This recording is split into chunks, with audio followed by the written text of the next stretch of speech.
Польша! Мы въехали в Польшу!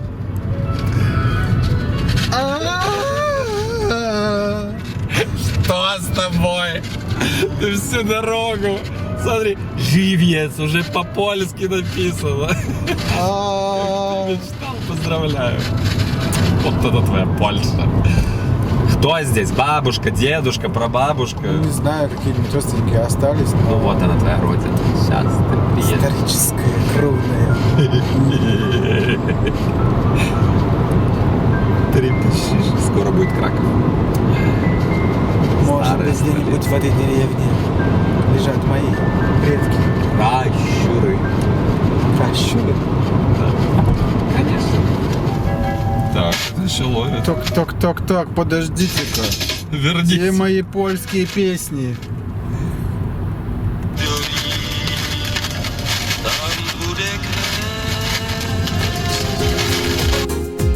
Gdy nad nami niebo płacze, mokną twoje złote włosy. Pięknie liść spotkanie nasze, jak listonosz gdzieś unosi. Nad górami słońce świeci, srebrny księżyc za górami. Jedno z drugim się przygania, a my się kochamy. Мы приехали в Польшу, и первую церковь, которую увидел Андрей, мы, конечно, не могли проехать мимо. Церковь 16 века, и тем более Святого Андрея.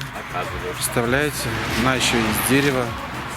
Вот такая вот, темненькая, интересненькая, очень своеобразная.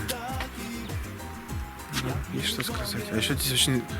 Перенесена сюда из Рыхвальда. Перенесен. В 1757 году. А еще здесь очень пахнет деревней, потому что местные люди здесь все топят печки дровами. Это у нас уже ничего не топят. У нас там газовые котлы. Свои впечатления. Я в восторге от Кракова. Ты еще ничего не видел. Я еще ничего не видел, я только вышел на улицу. Здесь очень красиво.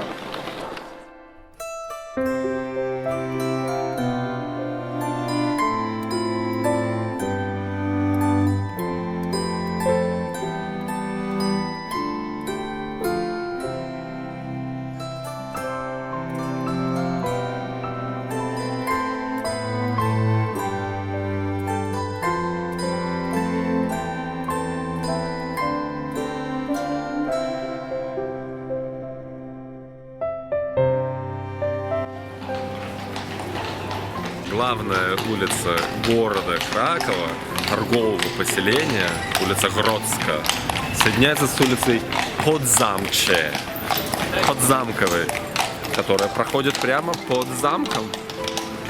Вавельский замок, ядро, исторический центр Кракова.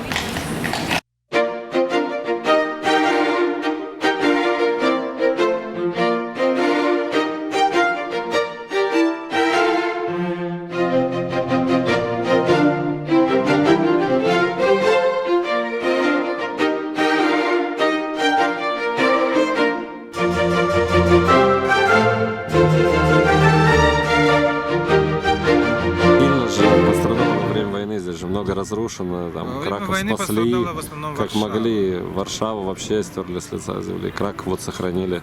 Как от Берлина ничего не осталось, как от Кишинева ничего не осталось, так и от Варшавы. Ну вот сами поляки говорят, если будете у нас на Колыме, приезжайте в Краков, потому что Краков — это единственный город, в котором что-то осталось исторического, старинного, на которое стоит посмотреть. Русские войска уберегли. Ты знаешь, что благодаря действию советских войск и командования смогли вот максимально сохранить Краков от взрывов. Так что вдвойне гордость. За то, что построили, за то, что сохранили.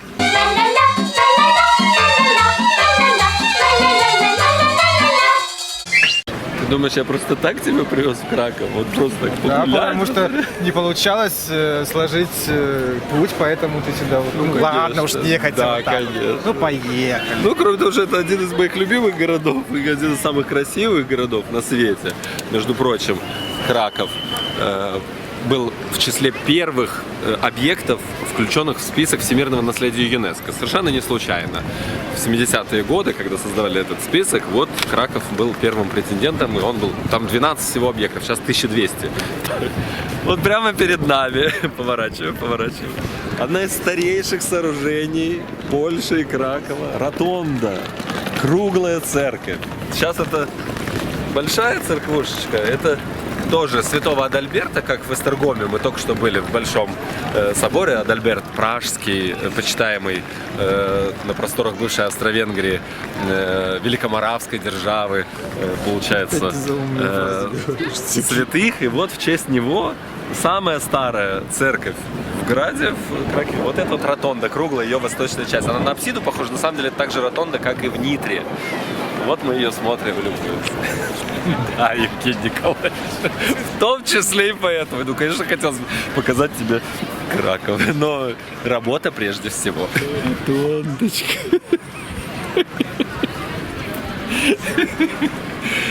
Да, для этого сюда мы приехали и вбавили еще одну. Ротонды, это наше все. Оптимист, филателист. Ну, какая разница? Кто-то марочки собирает. Я тоже котов собирал в детстве. А кто-то ротонды собирает. Андрей, почему ты не занимаешься изучением синагог? Занимаюсь с удовольствием. Ну почему-то ты не в таком восторге, когда подъезжаешь в синагоги. Вот ты провокатор. Я в таком восторге, но дело в том, что есть И католическими очень церквями ты серьезно. так себе проезжаешь. Ничего подобного всегда. Вот. Ох и ах. Есть очень серьезная проблема научная, этноконфессиональная, историко-географическая. Дело в том, что у нас, видимо, вот это очень фундаментальная научная проблема. Ее нужно. У нас очень много. У нас появляются в Европе синагоги с 10-го, 11-12 век, Эрфурт, Прага, вот такие.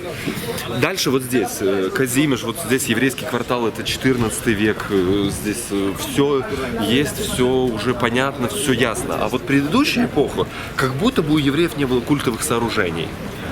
И я грешным делом думаю, что церкви, когда религия стала государственной, а у нас православная церковь, католическая церковь, она прямое продолжение иудаизма, это прямая эволюция христианства, это изменение, соответственно, культовые сооружения христианские, они повторяют полностью конструкцию синагоги античной, которая есть, и древних языческих храмах, это синтез такой.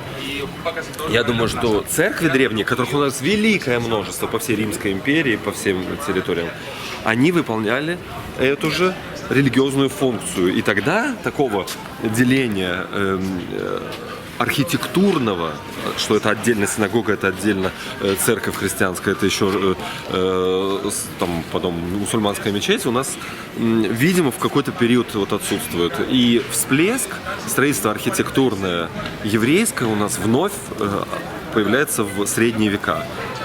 11, 12, 13, вот здесь 14 век прекрасно. Мы видим, сейчас поищем, где здесь самая старая, в Кракове и в Польше синагога. Роскошное сооружение, архитектурная синагога Исаак. В 1638 року przed банкіра Ісака Якубовіца, Ребе Айзек, Ребе Екелес. Przed Барокова. Первый раз зашли за все наше путешествие в синагогу. Там, извините, платный вход по еврейскому кварталу. Казимиш. Жидовскому, как 14 век, Жидовский квартал, так. Здесь на блошином рынке торгуем Свастика. свастикой жидовской, Звездой Давидовой, которая крестами православными, католическими, так. все те же самые Звездами советскими. звездами советскими. Те же самые евреи торгуют тем же самым Гитлером. Деньги Всё это не превратилось. Ну что там рассматриваешь? Ну что, мы находимся на блошином рынке местном, краковском. Можно купить вот такую открытку. Скажи, пожалуйста, вот мы стоим вместе, где было гетто, где было мы стоим, смотри, изничтожено, гетто. да. И почему это стало объектом? Вот Гитлера здесь продают, марочки, все. Это, почему это стало? Смотри, вот нацизм, коммунизм, все это превратилось в объект торговли. Все это Какие у превратилось. тебя соображения на эту тему? Мне очень грустно и печально. Слушай, бизнес ничего личного. Польская, Это польская армия, прекрасная шапочка. по-моему, они были... А гитлеровская есть? Это... Гитлеровская вот здесь. Deutschland über Наняли alles. специальную службу археологов расковыривать краковские залежи истории.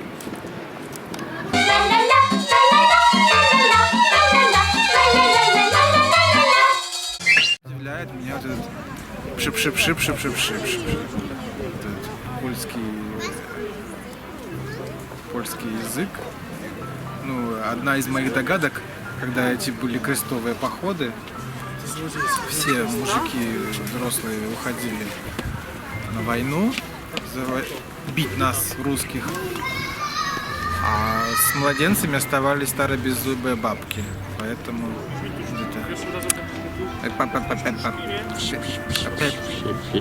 по-польски-то поговорим по чуть-чуть, поэтому вот они шепшикают и по беззубам. Ну, как-то так. Ну, наверное, это народная версия. Мы пришли в лучший краковский ресторан.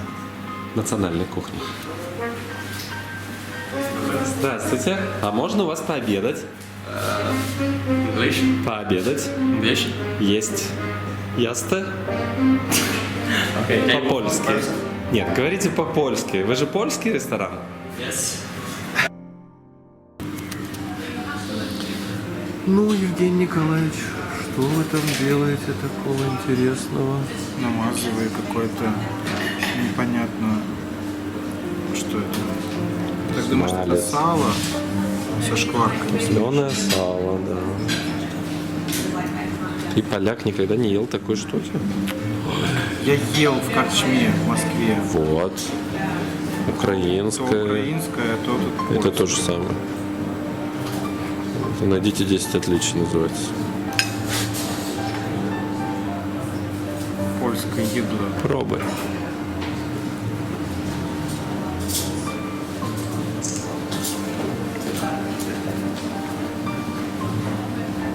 Сало как сало. Посмотри.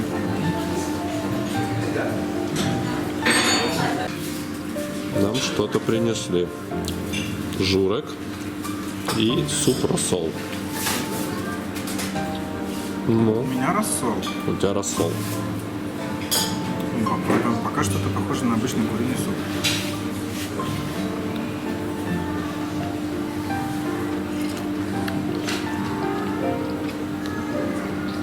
Почему рассол, непонятно. Рассол там Не рассол? не рассол. Это обычный куриный суп.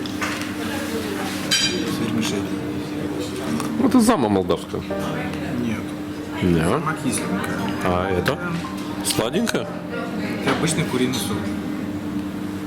А попробуй журик. Что это такое? В кулинарии. Главный критик Евгений Летучий. Ты снимаешь кого? Тебя. Видно? К сожалению, да.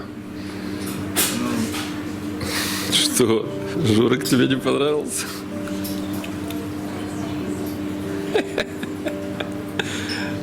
Может, горячий очень? Нет. Рассол лучше. Ну давай сейчас распробуем.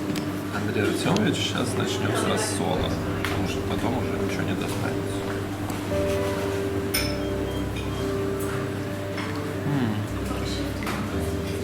А, какой Рассол.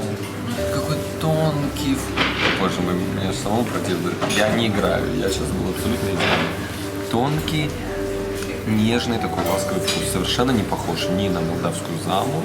Что-то есть близко родственное, но нет. Отличается целая нога куриная. В общем, очень интересно.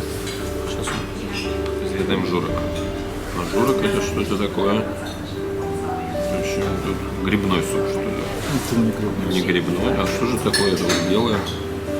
Какой-то крем-суп или что это? На вид. Пахнет совсем по-другому.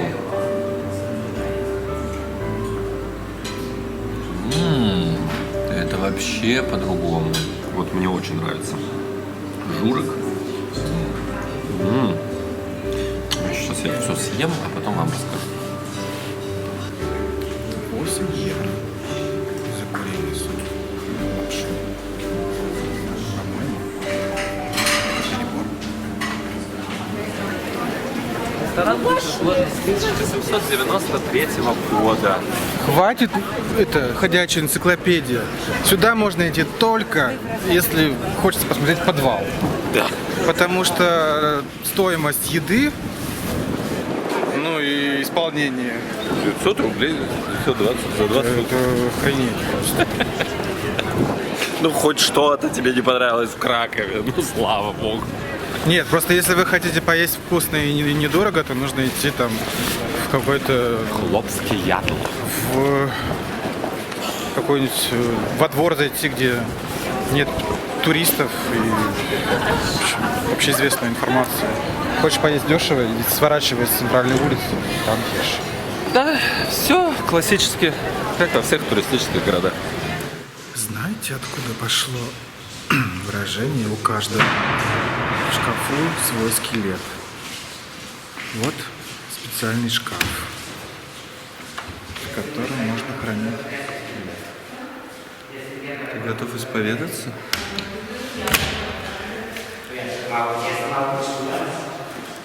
Специальный шкаф для исповедания.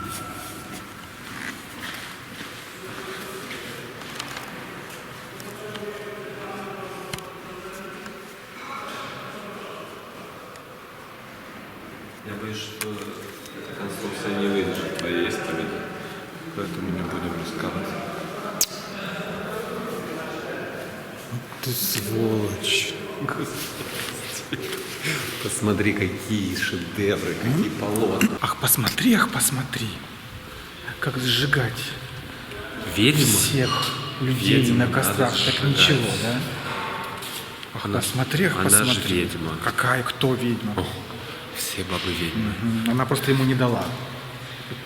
Не важно. Все бабы ведьмы. Ну так как-то раз Бульба говорил. А он тут толк знал. Покидаем стены Кракова. Какие впечатления остались? Поверните направо. У меня только положительные. Прям вот я в восторге. Спасибо тебе большое за это путешествие. Ты открыл для меня Польшу, моя историческая кровная родина. Ну,